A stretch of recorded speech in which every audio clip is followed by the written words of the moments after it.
Alright, what is going on, guys? Welcome to a brand new episode. In today's episode, you find me in my Land Cruiser 80 series. I want to actually explain Toyota's finest hour. Well, what do I mean by that?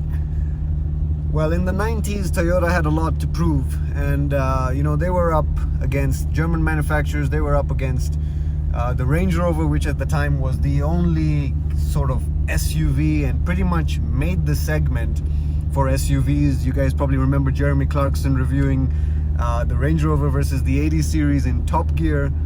But Toyota had a lot to prove in the 90s, and so they came out with the Land Cruiser 80 series, which was the toughest, the best, the most rugged, the strongest SUV to ever come out of Toyota, and since then arguably still the most rugged and the toughest SUV to come out of Toyota. So in today's video, let's get into Toyota's golden hour and why I believe the 80 series was so unique, and why no Land Cruiser after this touched on all of the sort of the bases or all of the sort of the points that the 80 series touched on, which made it so good. So sit back, relax, enjoy today's video, grab a drink, and let's get right into it. First things first, we go straight with styling. Now with the Land Cruiser 80 series, the styling was just fantastic, super unique. You don't see another Land Cruiser in today's day with this kind of styling, and that's actually one of the things that attracted me to the 80 series when I was sort of searching listings and looking for one, was that the look. And that's why you see my 80 series has got the entire stock look. I don't like putting any steel bumpers. I don't like modifying the looks. It is original 80 series because Toyota knew what they were doing, and it looks fantastic. There's nothing like a stock vehicle. It just looks simply fantastic. So first things first was the look. You know, the golden hour of Toyota. They came out with a rugged SUV, boxy, glass headlights, metal bumper as stock. And they came out with engine options of the 4.5 liter petrol, and they had a 1.8Z diesel, and they had later models had the 24 valve diesel. But fantastic engine options. Anyone that tells you the 1FZ FE or the petrol was underpowered, I always argue with that point, because to me it is just adequately powered. You don't need more than this. It's a Land Cruiser, it's not a sports car. I'm not trying to smash the gas pedal and take off in a line. It's a Land Cruiser, and it's still gonna get you where you need it to get you. So the looks, golden hour, absolutely fantastic. You take the Land Cruisers after this, hell, they look good, and they'll grow on you, the 100 series, the 200 series, the 300 series, but nothing looked like the 80 series. Secondly, we actually come to the fact that the 80 series is a solid axle vehicle, front and rear. And that's again another part of Toyota's golden hour. You guys see that in 2023, Ineos, the Ineos Grenadier, a brand new vehicle, has been built from the ground up with solid axles. And so it proves that for off-roading, for taking a vehicle off the beaten track, solid axle, there's nothing that replaces solid axles. And the 80 series was the only one that had solid axle, front and rear. And that's why you see the 80 series actually even sits differently on the road. It sits higher on the road versus the more modern Land Cruisers, which have a sort of a slope. The front is always a bit lower than the rear. But the 80, proper truck. You can literally call it a proper truck. It's got the radius arms holding the solid axle in the front. You got a strong steering box, and you got a tough as nails frame. The other things I love so much about the vehicle are actually the interior. I really feel like Toyota did a good job with this interior. Now I know modded interiors are better or whatever, but it's a really solid, blocky interior. It always makes me feel tough. Let me just be honest. When I get in this vehicle, I feel tough, and that's a feeling that that's a feeling that you're just gonna fall in love with. The vehicle is just tough. You don't feel like it's fiberglass or plastic, or you're gonna hit something or break something. You really feel like you're driving a truck. You really feel like you could drive through a gate or drive through a wall and possibly be fine. It's just proper metal, proper solid sheets of metal. None of that planned obsolescence, none of that nonsense plastic that you get in today's day. They use the real materials because they had a point to prove back in the day, where brands were actually growing, and Toyota had a huge point to prove.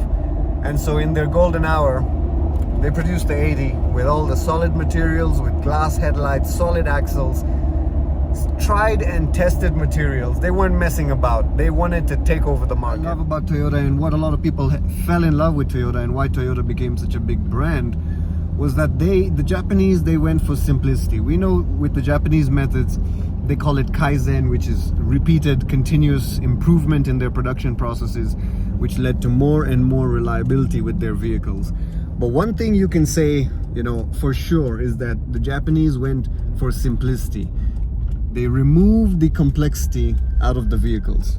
They didn't want extreme complexity, extreme complex engines. So they simplified and simplified as much as they actually could.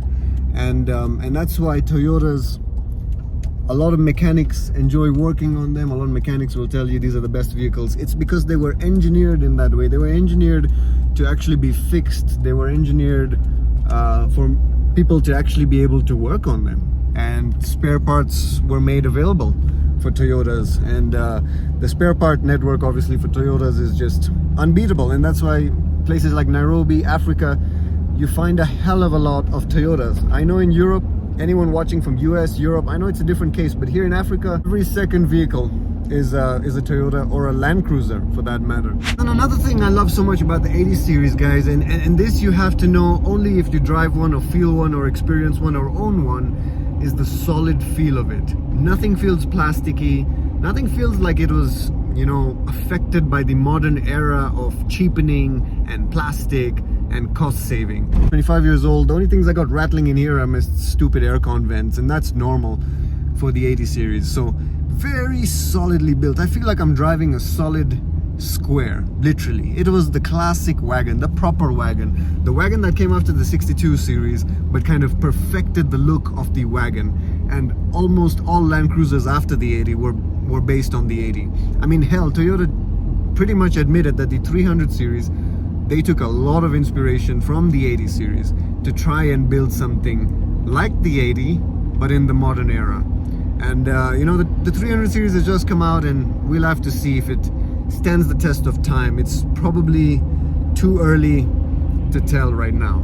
This was the original 4x4, the original rugged, strong 4x4, and that's why you see such a cult following for Land Cruiser 80 series. There's something about them, and when you drive them, you get so attached to them. It's hard to let go. It's hard to love other stuff, honestly. I've owned, or I own even a Land Cruiser 100 series. You guys know I have the Cygnus.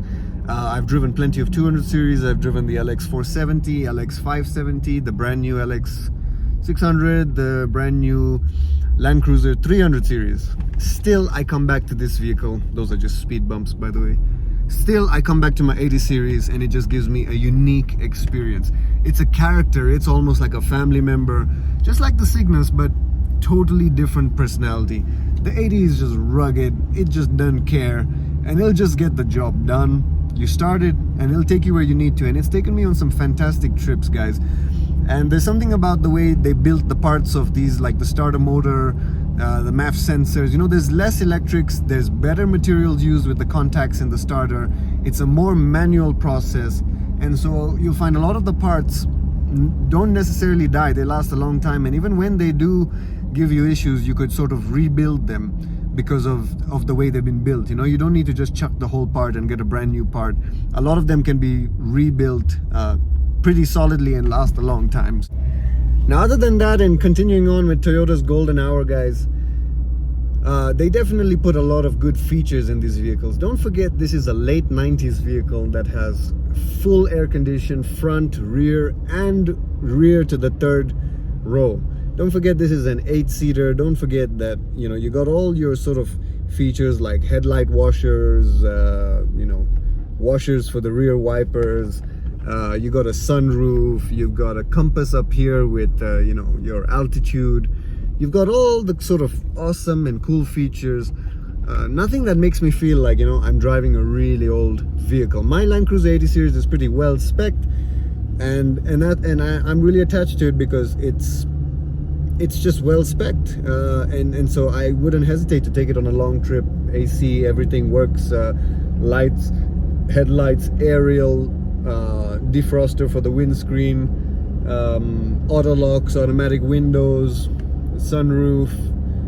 You know, everything is fantastic. You got the split tailgate, which is something that you actually lost with the brand new Land Cruiser 300 series. It's a character and it's a unique vehicle, guys. And if we want to just touch on quickly on the engine, 1FZ FE, a lot of you guys think the petrols, oh no, it's a guzzler. Let me tell you something, guys, about petrols. Petrols will just keep going with very little issues. It's so rewarding, you know. You do your oil, you do your oil services, you do your filters, and that's it. You keep going and you keep going. You put in a good oil, the engine loves it, the engine keeps cleaning itself. There's no high pressure stuff. You change your spark plugs every 20,000 kilometers and you will keep going. You will make up the difference in fuel of the diesel with maintenance, and you will be fine. Unless you drive 500,000 kilometers, then maybe the diesel will edge you out over that period of time, but I don't think any of us are doing that. So overall, in that discussion, it's fine. So if you're looking for petrol and they're slightly cheaper than the diesels, hell, go for the petrol, because honestly, they're very rewarding. And the 1FZ FE engine, for me, I have loved it and loved it. I think it sounds great. I think it purrs. I think it's got good power. Like right now, I'm on the highway, perfectly fine at 60 to 80 kilometers an hour and rising. It doesn't have any issues. You know, you're not held back. The only disadvantage would probably be on high hills or high altitude, where you'd have to then maybe shift back into second gear and push the vehicle a bit. But other than that, it's still going to survive. It's still going to climb high hills. I've done it all. It's not let me down anywhere. And it drives on top of anything, any terrain, keeps going. What a beast. So anyways, I hope you guys enjoyed this week's episode. If you did, make sure you hit like, subscribe, comment down below. If you're enjoying the content, make sure you subscribe. Make sure you hit that bell icon so you never miss a video. And you know, it really helps the channel grow. So if you're enjoying, hit subscribe, give feedback, and yeah, it really helps the channel grow, guys. So thanks once again. It's been another episode of MGC and Masaigainz checking out.